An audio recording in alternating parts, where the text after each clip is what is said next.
پنجاب کے کسی شہر میں ایک حکیم صاحب ہوا کرتے تھے جن کا مطلب ایک پرانی سی عمارت میں ہوتا تھا۔ حکیم صاحب روزانہ صبح مطلب جانے سے قبل بیوی کو کہتے کہ جو کچھ آج کے دن کے لیے تم کو درکار ہے ایک چٹ پر لکھ کر دے دو۔ بیوی لکھ کر دے دیتی۔ آپ دکان پر آ کر سب سے پہلے وہ چٹ کھولتے۔ بیوی نے جو چیزیں لکھی ہوتی ان کے سامنے ان چیزوں کی قیمت درج کرتے، پھر ان کا ٹوٹل کرتے، پھر اللہ سے دعا کرتے کہ یا اللہ، میں صرف تیرے ہی حکم کی تعمیل میں تیری عبادت چھوڑ کر یہاں دنیا داری کے چکروں میں آ بیٹھا ہوں۔ جو ہی تو میری آج کی مطلوبہ رقم کا بندوبست کر دے گا میں اسی وقت یہاں سے اٹھ جاؤں گا۔ اور پھر یہی ہوتا۔ کبھی صبح کے 9:30، کبھی 10 بجے حکیم صاحب مریضوں سے فارغ ہو کر واپس اپنے گاؤں چلے جاتے۔ ایک دن حکیم صاحب نے دکان کھولی، رقم کا حساب لگانے کے لیے چٹ کھولی تو وہ چٹ کو دیکھتے کہ دیکھتے ہی رہ گئے۔ ایک مرتبہ تو ان کا دماغ گھوم گیا۔ ان کو اپنی آنکھوں کے سامنے تارے چمکتے ہوئے نظر آ رہے تھے، لیکن جلد ہی انہوں نے اپنے اعصاب پر قابو پا لیا۔ آٹے دال وغیرہ کے بعد بیگم نے لکھا تھا بیٹی کے جہیز کا سامان۔ کچھ دیر سوچتے رہے، پھر باقی چیزوں کی قیمت لکھنے کے بعد جہیز کے سامنے لکھا، یہ اللہ کا کام ہے، اللہ جانے۔ 1-2 مریض آئے ہوئے تھے، ان کو حکیم صاحب دوائی دے رہے تھے۔ اسی دوران ایک بڑی سی کار ان کے مطب کے سامنے آ کر رکی۔ حکیم صاحب نے کار یا صاحب کار کو کوئی خاص توجہ نہ دی، کیونکہ کئی کاروں والے ان کے پاس آتے رہتے تھے۔ دونوں مریض دوائی لے کر چلے گئے۔ وہ صاحب کار سے باہر نکلے اور سلام کر کے بینچ پر بیٹھ گئے۔ حکیم صاحب نے کہا کہ اگر آپ نے اپنے لیے دوائی لینی ہے تو ادھر سٹول پر آ جائیں تاکہ میں آپ کی نبض دیکھ لوں، اور اگر کسی مریض کی دوائی لے کر جانی ہے تو بیماری کی کیفیت بیان کریں۔ وہ صاحب کہنے لگے، حکیم صاحب، میرا خیال ہے آپ نے مجھے پہچانا نہیں، لیکن آپ مجھے پہچان بھی کیسے سکتے ہیں، کیونکہ میں 15-16 سال بعد آپ کے مطب میں داخل ہوا ہوں۔ آپ کو گزشتہ ملاقات کا احوال سناتا ہوں، پھر آپ کو ساری بات یاد آ جائے گی۔ جب میں پہلی مرتبہ یہاں آیا تھا تو وہ میں خود نہیں آیا تھا، خدا مجھے آپ کے پاس لے آیا تھا، کیونکہ خدا کو مجھ پر رحم آ گیا تھا اور وہ میرا گھر آباد کرنا چاہتا تھا۔ ہوا اس طرح تھا کہ میں لاہور سے میرپور اپنی کار میں اپنے آبائی گھر جا رہا تھا۔ عین آپ کی دکان کے سامنے ہماری کار پنکچر ہو گئی۔ ڈرائیور کار کا پہیہ اتار کر پنکچر لگوانے چلا گیا۔ آپ نے دیکھا کہ میں گرمی میں کار کے پاس کھڑا ہوں۔ آپ میرے پاس آئے اور آپ نے مطب کی طرف اشارہ کیا اور کہا کہ ادھر آ کر کرسی پر بیٹھ جائیں، اندھا کیا چاہے 2 آنکھیں۔ میں نے آپ کا شکریہ ادا کیا اور کرسی پر آ کر بیٹھ گیا۔ ڈرائیور نے کچھ زیادہ ہی دیر لگا دی تھی۔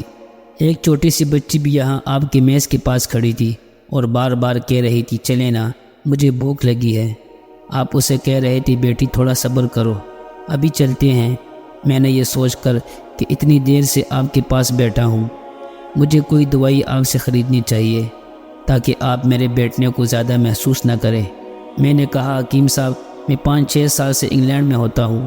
انگلینڈ جانے سے قبل میری شادی ہو گئی تھی، لیکن ابھی تک اولاد کی نعمت سے محروم ہوں۔ یہاں بھی بہت علاج کیا اور وہاں انگلینڈ میں بھی، لیکن ابھی قسمت نے مایوسی کے سوا اور کچھ نہیں دیکھا۔ آپ نے کہا، میرے بھائی، توبہ استغفار پڑھو، خدا را اپنے خدا سے مایوس نہ ہو۔ یاد رکھو، اس کے خزانے میں کسی شے کی کمی نہیں۔ اولاد، مال و اسباب اور غمی خوشی، زندگی موت، ہر چیز اسی کے ہاتھ میں ہے۔ کسی حکیم یا ڈاکٹر کے ہاتھ میں شفا نہیں ہوتی اور نہ ہی کسی دوا میں شفا ہوتی ہے۔ شفا اگر ہونی ہے تو اللہ کے حکم سے ہونی ہے، اولاد دینی ہے تو اسی نے دینی ہے۔ مجھے یاد ہے آپ باتیں کرتے جا رہے اور ساتھ ساتھ پڑیاں بنا رہے تھے۔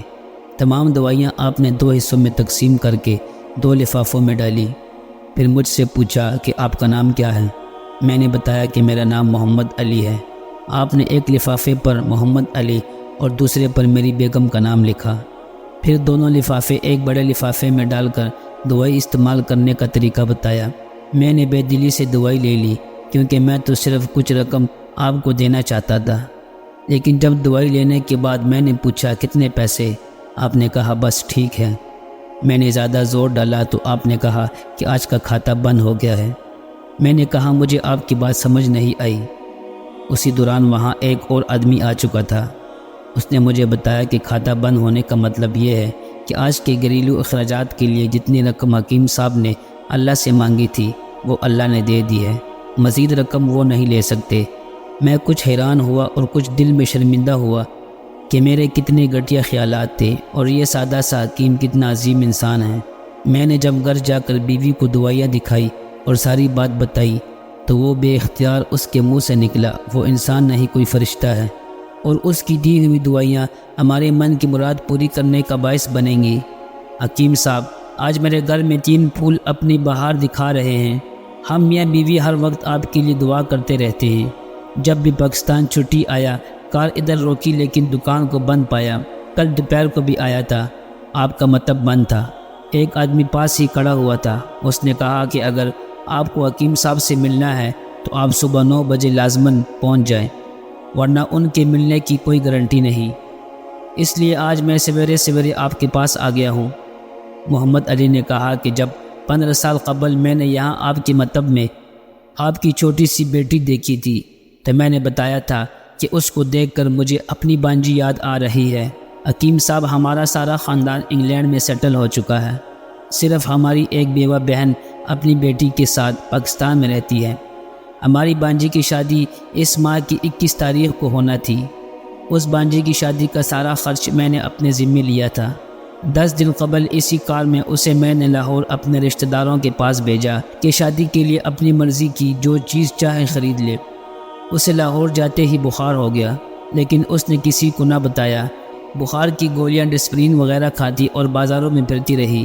بازار میں پھرتے پھرتے اچانک بے ہوش ہو کر گری۔ وہاں سے اسے اسپتال لے گئے۔ وہاں جا کر معلوم ہوا کہ اس کو 106 ڈگری بخار ہے اور یہ گردن توڑ بخار ہے۔ وہ بے ہوشی کے عالم ہی میں اس جہان فانی سے کوچ کر گئی۔ اس کے فوت ہوتے ہی نہ جانے کیوں مجھے اور میری بیوی کو آپ کی بیٹی کا خیال آیا۔ ہم میاں بیوی نے اور ہماری تمام فیملی نے فیصلہ کیا ہے کہ ہم اپنی بانجی کا تمام جہیز کا سامان آپ کے ہاں پہنچا دیں گے۔ شادی جلد ہو تو اس کا بندوبست خود کریں گے، اور اگر ابھی کچھ دیر ہے تو تمام اخراجات کے لیے رقم آپ کو نقد پہنچا دیں گے۔